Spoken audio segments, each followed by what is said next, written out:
Well, good morning. Good morning, everybody. Welcome to the Leadership Institute and our monthly Wednesday Wake Up Club breakfast. We live in interesting times, and there's no shortage of news these days. But one of the things that's most interesting to me was that yesterday, for the first time in 20 years, the House defeated a rule regarding the consideration of new legislation. And it was members of the House Freedom Caucus who voted against the rule. The vote was 220 to, to 200, and it was an astonishing thing. And so the movement of the House Freedom Caucus and the successes they had earlier in the year in dealing with McCarthy, this thing is still very live, and the House Freedom Caucus is had a really big victory yesterday. I encourage you to live tweet today's event. The hashtag is on the screen. This year, your Leadership Institute has already trained 8,173 conservatives at 449 separate training programs. Since 1979, the Institute has trained over 265,000 activist students and leaders. You have before you the Leadership Institute schedule for the upcoming month. I urge you to take a moment to review these schools and consider attending one or sending a friend to one of our trainings. If you are watching online, visit our website at leadershipinstitute.org/training to see upcoming online and in-person trainings. It's my pleasure now to introduce to you Ava Sherwood. She's from Evansburg, Pennsylvania, and is a rising junior at Slippery Rock University. There really is a Slippery Rock University, where she is a triple major in environmental studies, political science, and philanthropy and nonprofit management. Ava was recently elected to serve as our student government's vice president of student and academic affairs. She's also the president and founder of the American Conservative Coalition at Slippery Rock. That's a conservative environmental group. Ava has always had a passion for conservative politics, but she got her start in 2022 working for Ambassador Carla Sands during the U.S. Senate primary in Pennsylvania. Ava also served as the Pennsylvania field representative for our Leadership Institute in spring of this year, where she helped conservative students at college campuses all across Pennsylvania. She intends to pursue a career in environmental law and policy and believes there is a strong need for right-wing environmentalism. Ava is now the Leadership Institute's George Jenkins political and fundraising intern. And Ava, will you come and lead us in the invocation and the Pledge of Allegiance?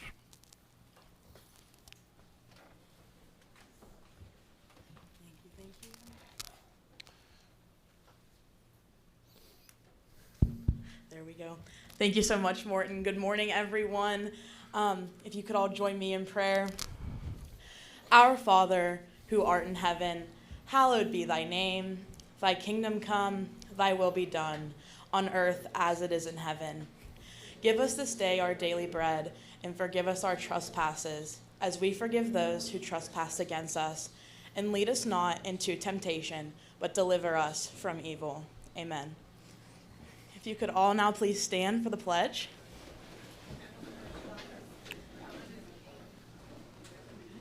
I pledge allegiance to the flag of the United States of America and to the republic for which it stands, one nation, under God, indivisible, with liberty and justice for all.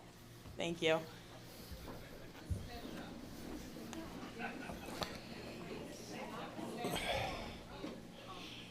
Thank you very much, Ava. And now I invite Blake Boudreau on stage to introduce our speaker.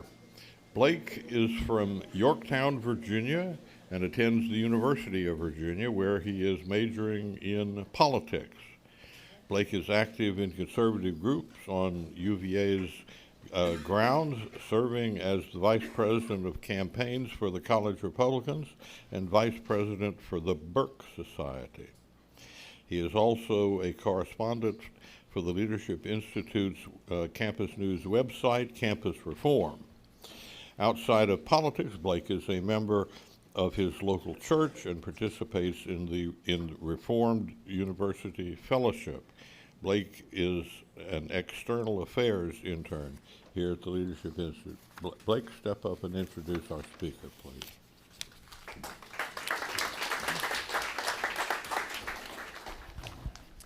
Thank you, Morton.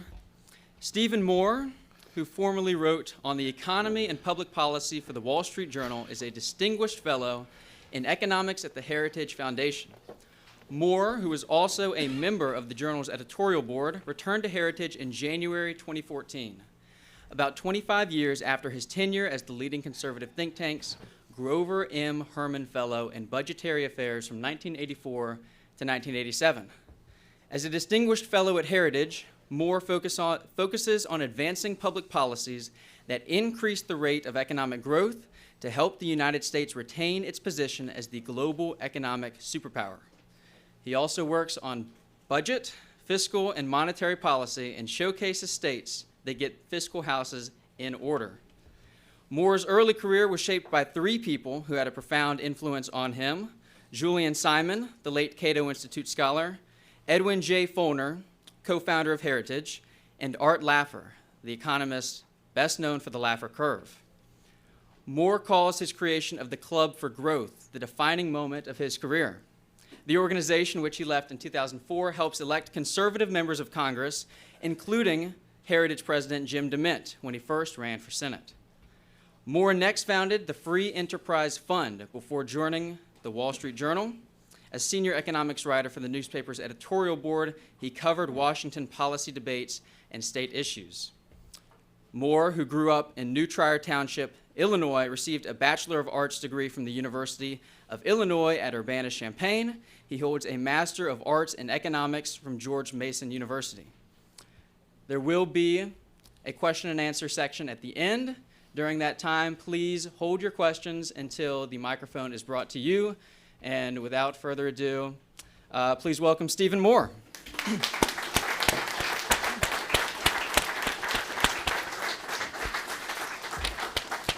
Hi, good morning, everyone. Well, what a privilege this is to be here. I see so many conservative leaders in this room and people who've been involved in this movement almost as long as I have. I don't know, Dennis, if you're older than I am, but we're both getting a little gray here. Morton, you are a giant in the conservative movement, so it's an incredible honor to be speaking. Isn't this guy a giant in our movement? Thank you for what you've done. And the training of literally hundreds of troops. Let me start with a question. I want you to be my focus group this morning. How many of you, and by the way, there's no right or wrong question, I just want your honest opinion. How many of you were in favor of the debt reduction deal that passed Congress? Raise your hand if you were in favor of that. Just a few. How many of you were against it? Wow. I was modestly in favor of it. I think Kevin McCarthy did, a really outstanding job of kind of outmaneuvering Biden throughout this process. But I think in the end, we could have gotten a better deal, don't you? I think we could have gotten a better deal. And so I'm a little disappointed with the outcome.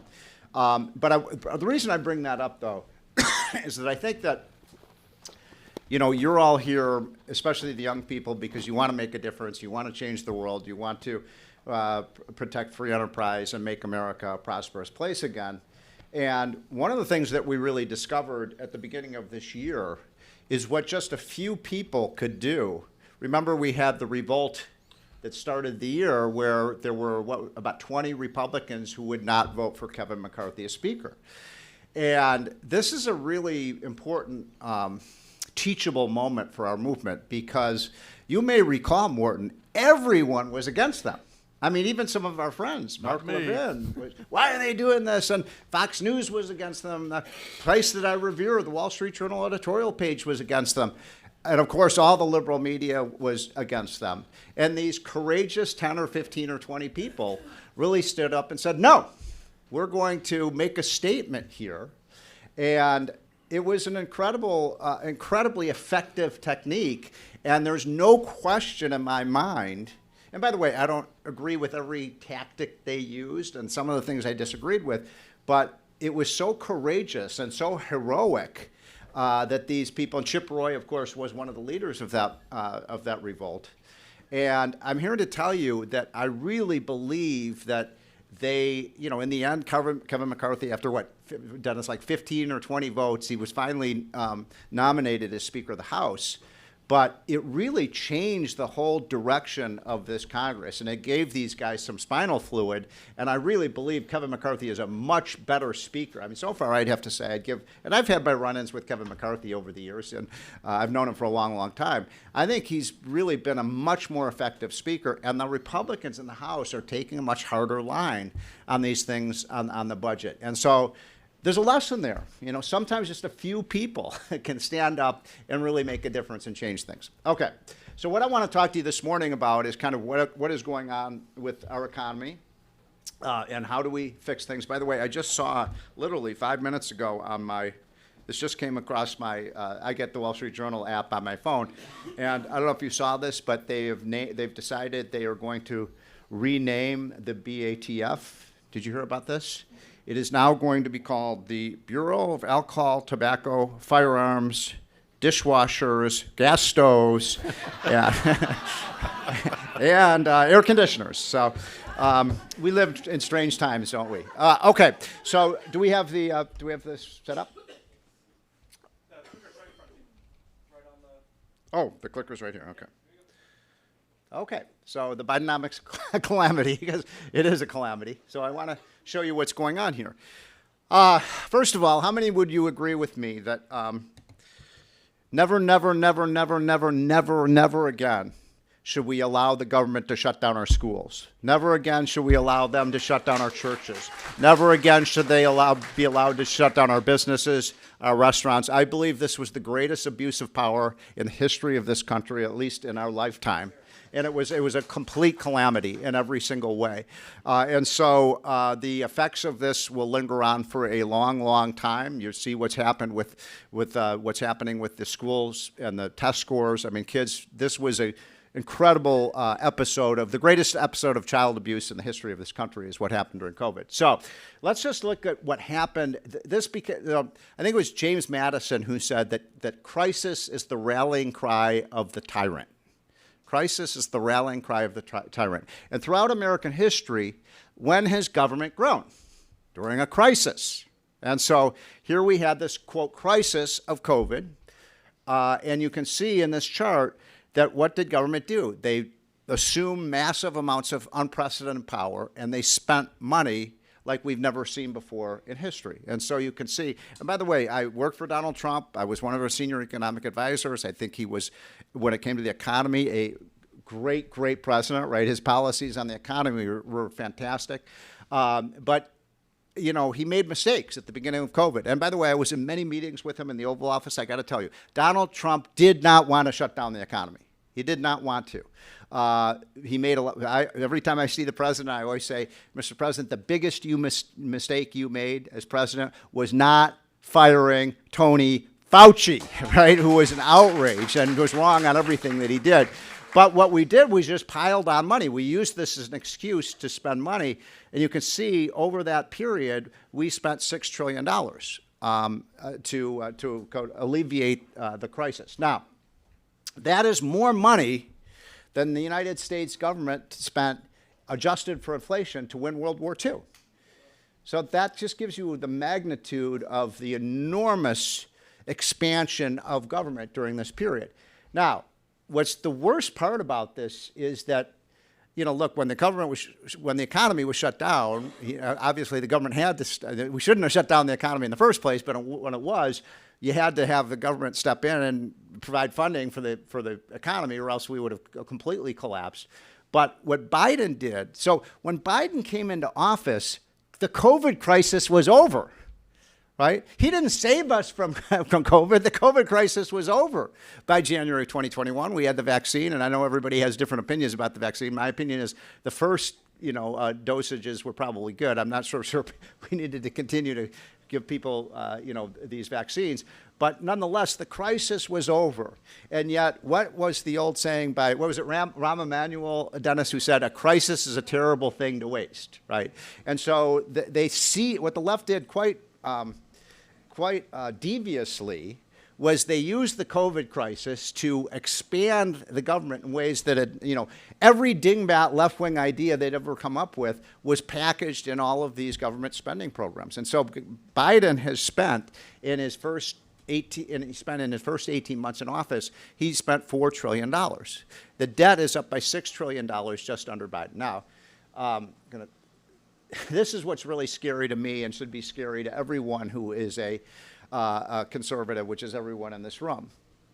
For the first time in the history of the United States, not even during World War II, when at the peak of World War II in 1945, never did government exceed the size of the private sector. Never before in history, except in 2020. So in 2020, we were officially a socialist country, right? If your government is bigger than your private sector, would you agree that makes you a socialist country? And so look at that. In 2020, total government became 52% of GDP. Right now, and that's the other problem. The history of America is that every time we have a crisis, we ratchet up government, and then it never goes back to its previous level. There's a famous book by Mansur Olson about this, that this is how you get the ratcheting up of government. So government is about 40% of GDP right now, which is it's about twice as big as it should be, and so that's a problem. There's the $4 trillion that Biden spent, the blue state bailout, the Green New Deal, the corporate welfare bill, all of these things just piled on debt to our country in an incredibly dangerous way. I just thought this was a cute one. Build back better. There's nothing to buy, but they built everything back. I liked, what Trump said. Just leave it the way you found it, Joe Biden. We don't need to build it back better. All right, this is the point. This is really a central, important economic lesson in the history of our country. You can see in this chart, what I've looked at is the periods when the debt grew in U.S. history. And you can see from the very beginning of our country, when we fought the Revolutionary War, the United States government, to fund that war, amassed a lot of debt. And you can see then what happened after the war was over was that the debt went down, right? So we started to pay off the debt. The same thing in the way that the War of 1812, and what happened? Then we borrowed, and then the debt went down. After the Civil War, massive amounts of government spending, and then the debt went down. Same thing after World War I, same thing after the Great Depression, same thing after World War II, same thing after the Cold War. This is the first time in American history where we had a crisis, and the debt with the crisis over, the debt has risen, not fallen. In other words, we shouldn't be running a $2 trillion deficit right now. We should be running a $2 trillion surplus. That's what's so obscene about what's going on in America. I mean, this idea, we sliced $1 trillion. Just, again, I'm not as negative as some of you in this room are about the debt deal. But to make your case, instead of the debt over the next 10 years going up by $10 trillion, it's only going to go up by $8.5 trillion. Is that going to make you sleep better at night? So this is absurd. We are so out of control in spending. We need somebody to come in and take a chainsaw to the budget, not cut spending by 1 or 2%, cut spending right by 20 to 25%, and it could be done very easily. Okay, this is just showing you what's happened with Biden, and this is the reason that he is going to lose, in my opinion. I think. By the way, how many of you think that Joe Biden will be the Democratic nominee in 2020? Raise your hand. How many of you think he will not be the Democratic nominee? I'm kind of, what do you think, Morton? Do you think they're going to, it's hard. Yeah, he may not make it, but look, I don't know if he's going to be the nominee or not. I kind of doubt it. But here's the thing. Morton and I are old enough to remember. How many of you are old enough to remember the 1980 election when Reagan won? Some of you are. Some of you weren't even born in 1980. So, but the turning point in that election, do you remember this, Morton? In that famous debate he had against Jimmy Carter, and Reagan looked straight into the camera, and he's asked the American people this question: are you better off than you were 4 years ago? And that is what our Republican nominee has to ask Joe Biden or whoever the Democrat is. You know, I'd love it to be Kamala. Wouldn't you love to run against Kamala Harris? I mean, she's the most despised person in America. So the fact is, Americans are not better off than they were 4 years ago. They're a lot worse off. The average family has lost about $4,000 in real income because of this high inflation, very much like the Jimmy Carter years. And so you can see here that the consumer prices have risen faster than earnings for Americans 22 of the last 24 months. And that is a big albatross around the neck of the Democrats. Conversely, I mean, Trump's policies, I'm really proud of this. I mean, the policies we put in place, the reduction in tax rates, the reduction in the number of new regulations. We repealed 3 new regulations for every new regulation. The pro-America energy policies, all of these things, the better trade deals, they had a profound impact. And so you can see in just 3 years under Trump, the median income in the United States of the average worker rose by $6,500. That's amazing. That's like a miracle that you would see that fast a rise in incomes that quickly. And so these policies really worked, and if we get back to them, we're going to see prosperity again in this country. There's Biden. So we had $4,000 reduction in income in less than 3 years under Biden. We had $6,800 increase in incomes under Trump. You know, this is not complicated, right? I just love this. All the economists, remember when the Federal Reserve Board and Janet Yellen said, inflation will be transitory. Remember that? It's going to go away. Don't worry about that. These are all the projections of what inflation was going to be, those dotted lines, and that's the real inflation rate. And by the way, one of my favorite moments, because sometimes I'm embarrassed to call myself an economist because of the dingbat economists that are out there. There were 12 Nobel Prize economists, 12 economists at the pillar of their profession. They won Nobel Prizes. 12 of them wrote a letter in the Wall Street Journal. I mean, in the New York Times, the Wall Street Journal, in the New York Times saying, don't worry, Biden's policies will not cause inflation. They said that. Don't you think maybe they should turn in their PhDs if you said that something? I mean, how in the world do you celebrate people who got things that wrong? That's what Biden was proposing. The good news is, the one good thing that's happened in the last few years is we've been able to prevent the massive tax increase that Biden wanted, thank God.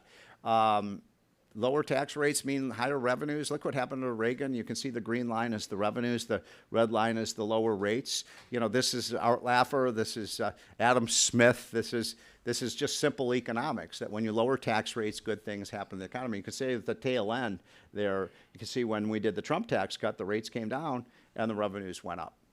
I'm going to speed through this. Now, this is something that I find so demoralizing and almost unpatriotic, what is going on with the Biden. This is probably the dumbest policy in American history, and that's saying a lot.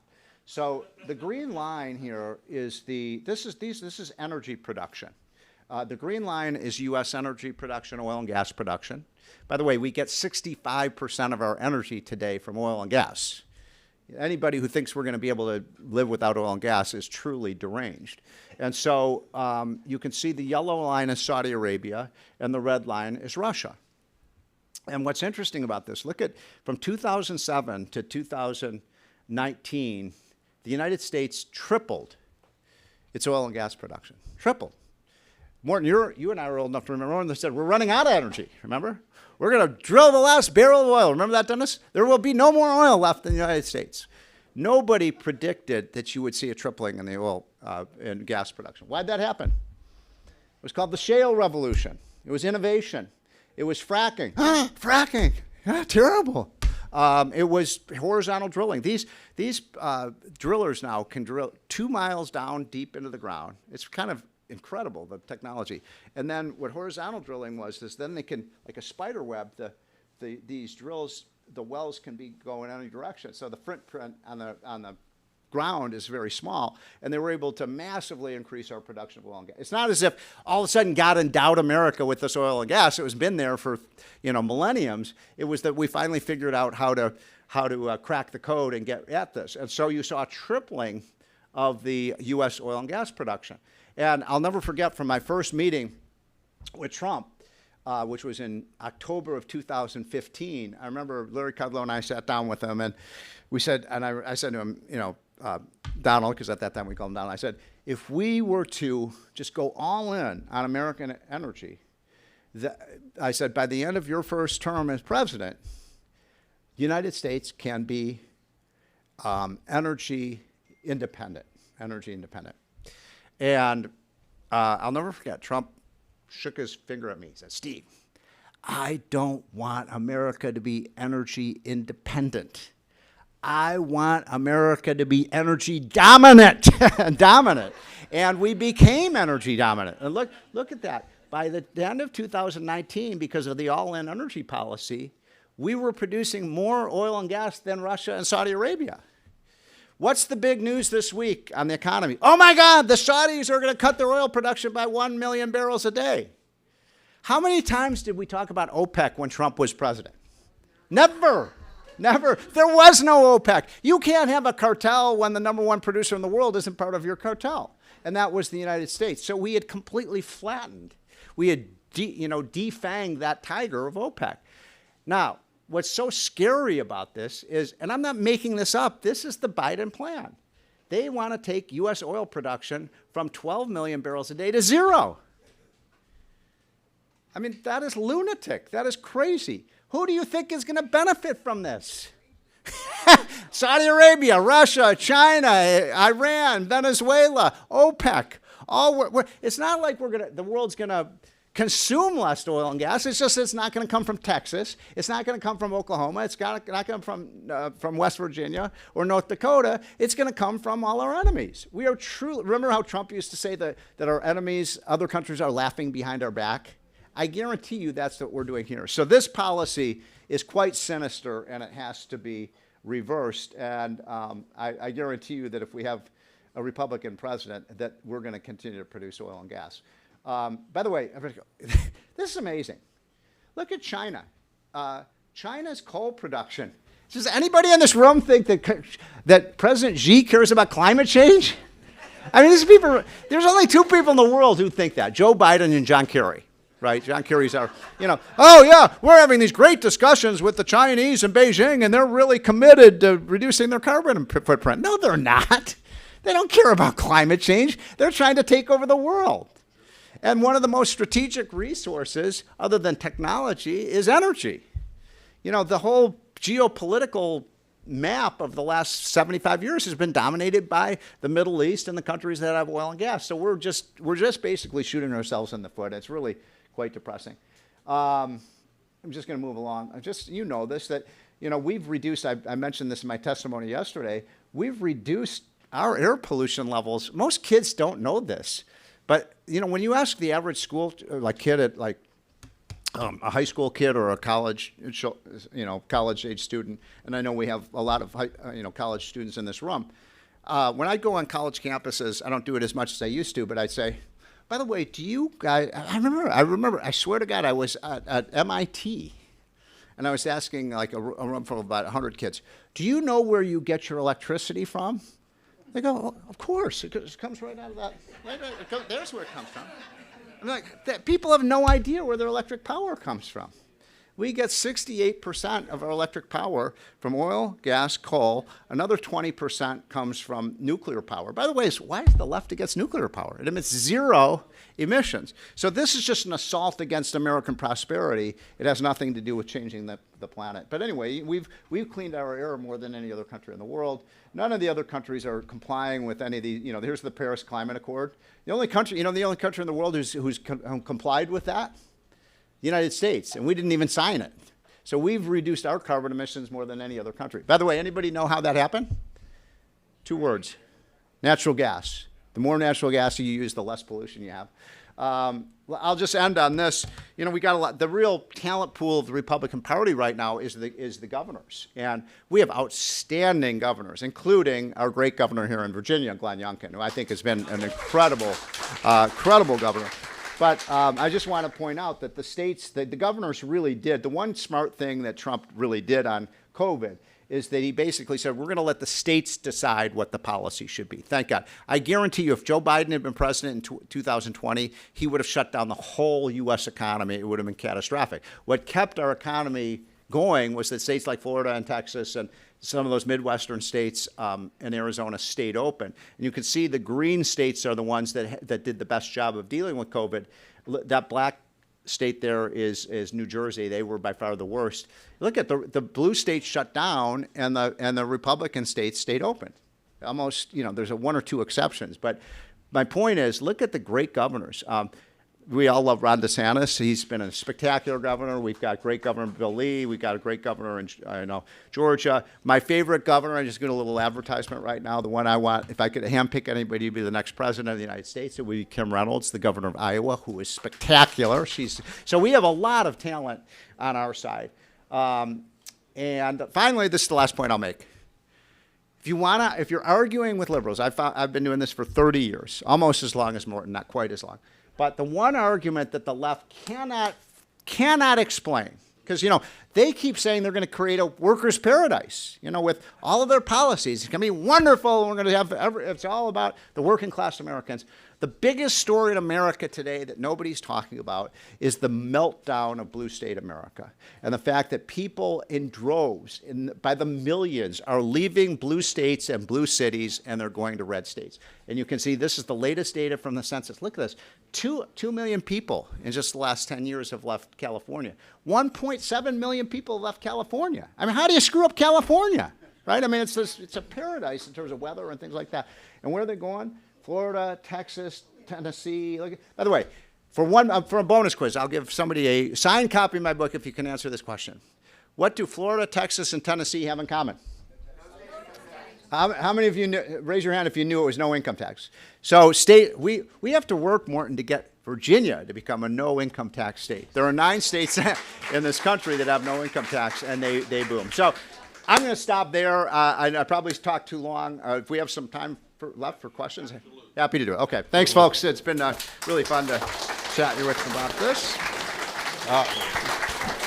Okay. Raise your hand. Don't talk until the mic gets to you if you have a question.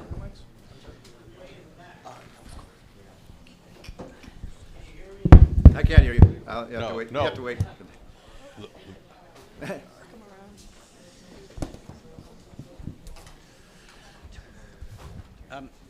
This is with respect to the last graph you put up.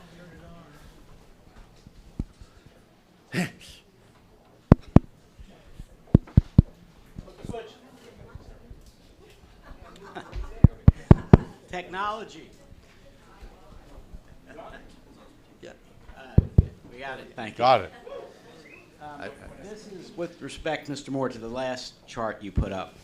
You're showing the migration from blue states to red states.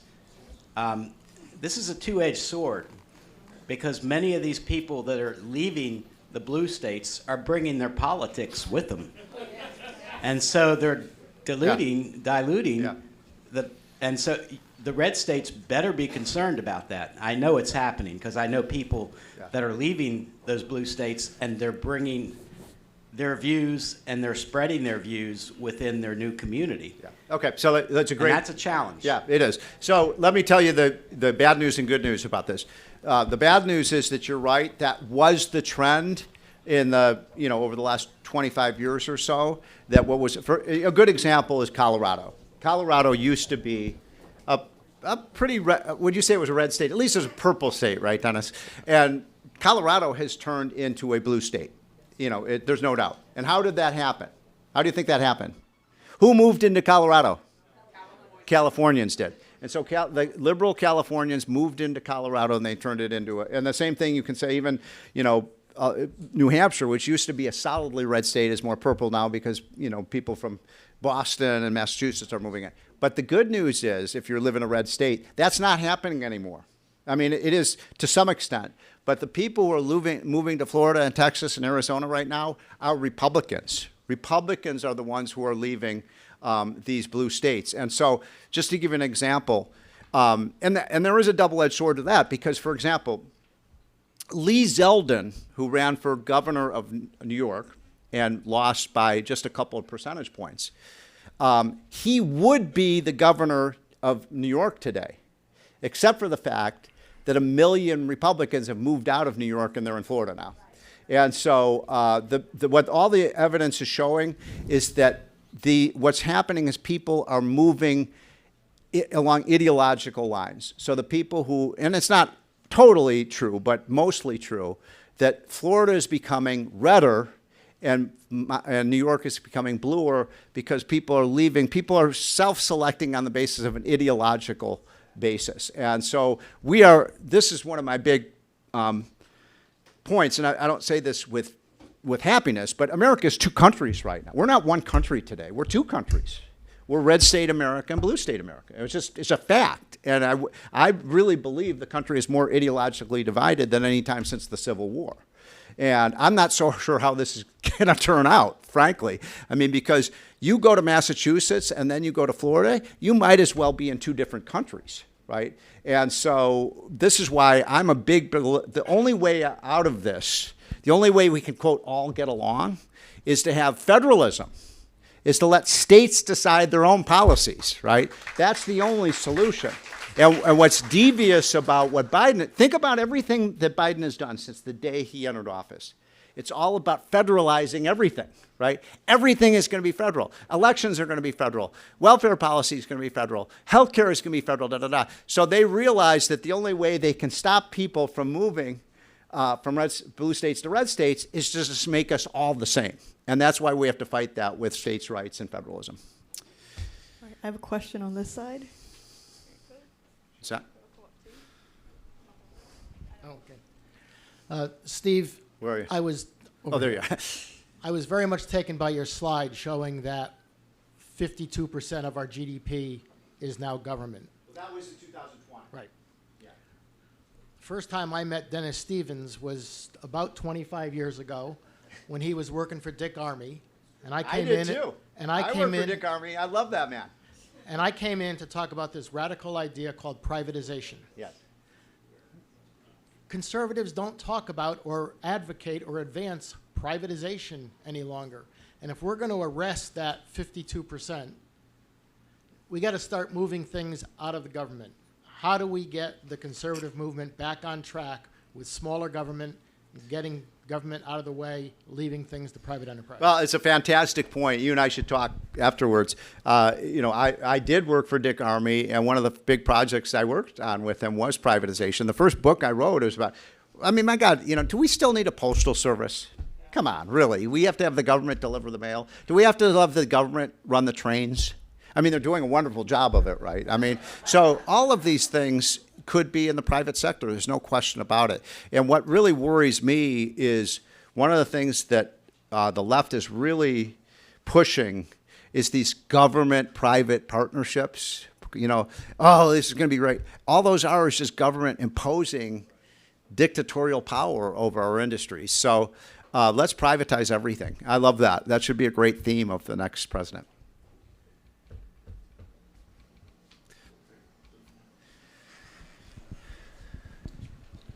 One of the greatest parts of Donald Trump's tax policy was I know what you're the going to say. exemption of state and local taxes. Yes. Yes.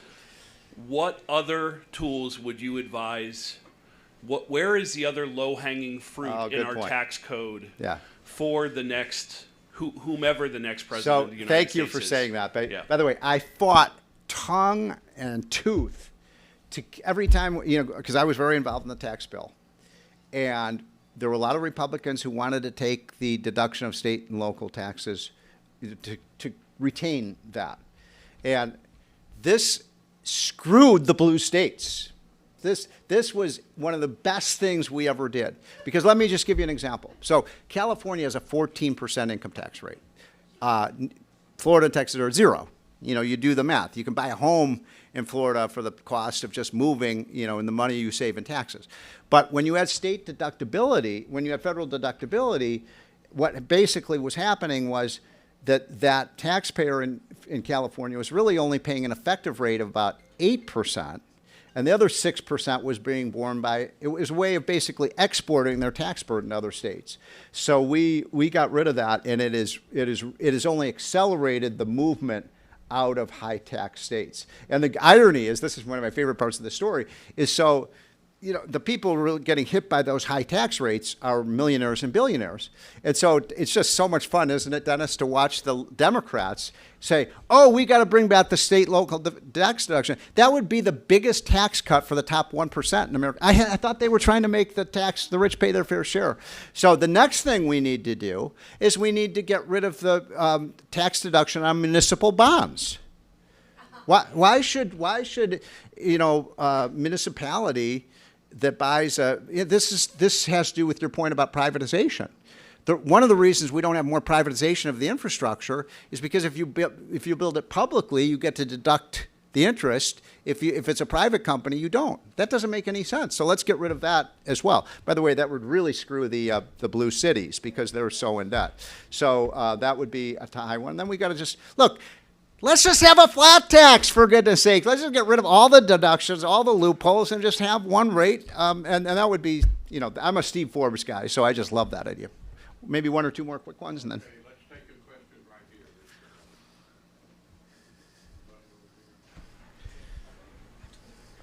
here. Thank you, Mr. Moore, for coming and speak today. Thank you. I really appreciate it. My name is Tyler Seaman. I'm a student at Gettysburg College. At which one? Gettysburg College. Oh, that's in just Pennsylvania. down the street, yeah. Yes, sir. And I'm interning right now for a member of the House Freedom Caucus. Who's that? Andy Harris. And I'd love to. Maryland, right? Yes, sir. Yeah. And I'd love to hear any advice from you for any college students. A lot of my college Republicans friends are tuning in right now and watching, so we'd love to hear some advice. Yeah. So I'm glad you asked that question. Maybe that's a good thing to end on. So I think that there are. I like to advise people to about 3 or 4 things if you're a young person and you want to make a difference. Because you know, how many of you are in the program here? Raise your hand. I thought a lot of you are. So number one, you've got to do what you love. Do what you love. And become an expert on something. You know, if you look at the people who are successful in Washington, you become the world's expert on some subject. So that if someone wants to know about some policy, they have to go to you because you know more. In this town, it really is true that knowledge is power. You know, anytime you're in a room, the person who knows the most is going to dominate that discussion. I was lucky when I've been really blessed in my career. When I was 23 years old, Heritage Foundation made me their budget analyst, their federal budget. I was 23 years old. I was, still had acne. And so I just poured myself into it, and I became one of the 10 most knowledgeable people in the town about the budget. And all of a sudden, everybody had to, come to me if they wanted to. So do the work. Do the work. And become an expert on something, and you'll really succeed. Read the Wall Street Journal editorial page every morning, right? That is, how many of you read the Wall Street Journal editorial page? And then get the Committee to Unleash Prosperity hotline. How many of you get that? Raise your hand. All right, almost nobody, a few of you. So, write this down. Everybody got your pen and pencil down? Right? And if not, I've got a card. You can come up to me afterwards. Just go to the Committee to Unleash Prosperity website, committeetounleashprosperity.com, and just sign up. It's free. I'm not selling you anything. But, this is being read by influential people like Morton Blackwell. Every members day. of Congress. What's that? Every day I read it. So just get it. You can read this in 5 or 6 minutes every morning, but it's just a good briefing on the really important issues of the day. And so those are some of my words of advice to young people. And then go through Morton Blackwell's training programs, right? Because this guy is a superstar. Morton, it's been a real, thank you for having me. I love what you do. Thank you so amazing. much. Thank you. Steve, I have long known that you are a great national treasure, and we're so pleased that you came. As a token of our appreciation, let me present to you what you've seen a lot of, because Dick Armey wore it, and Ed Meese wore it, and Milton Friedman wore it. Here's your Adam Smith tie. Thank you. Well, now, this is what, it's a big anniversary. What is it, 250? This is the 300th anniversary of the birth of Adam Smith Did you all know this that? week. 300 years. 300th year anniversary. So there's a big, in fact, like Reason Magazine has a whole issue about Adam Smith this month. So thank you very much. You got it. Thank you. Ladies and gentlemen, Father's Day is coming up. If you would like to buy an Adam Smith tie for a gift or for yourself, see my intern Colton. Colton, raise your hand there. He'll direct you to my assistant Kathy, and we have the ties in-house. And Colton, step on up here now so people can see who you are. If you're interested in purchasing an Adam Smith tie, we have two lovely silk Adam Smith scarves for the ladies. I'm pleased to announce that this year will be the 50th anniversary of the National 4th of July Conservative Soiree. It's a gathering of over 1,000 conservatives, sponsored by many different conservative organizations. We have great speakers, and I urge that you register for the soiree. It's free. Register at leadershipinstitute.org/soiree. As a reminder, there will not be a breakfast in July because we're having the soiree in early July. I urge you that you join us on August 2nd for our next Wednesday Wake Up Club breakfast, and I encourage you to RSVP online at leadershipinstitute.org/breakfast. Andrew Green, will you step up here?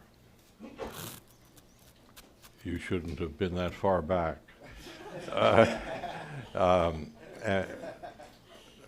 I invite anybody interested in a tour of our Stephen P.J. Wood building and our next door Emerson and Dolores Wright Center for Campus Reform. Meet with Andrew as we adjourn, and he'll give you a great tour of the Leadership Institute and is ready to answer any questions you might have. And if you can't answer a tough question you ask, he'll pop up to my office and ask me. Thank you all for coming.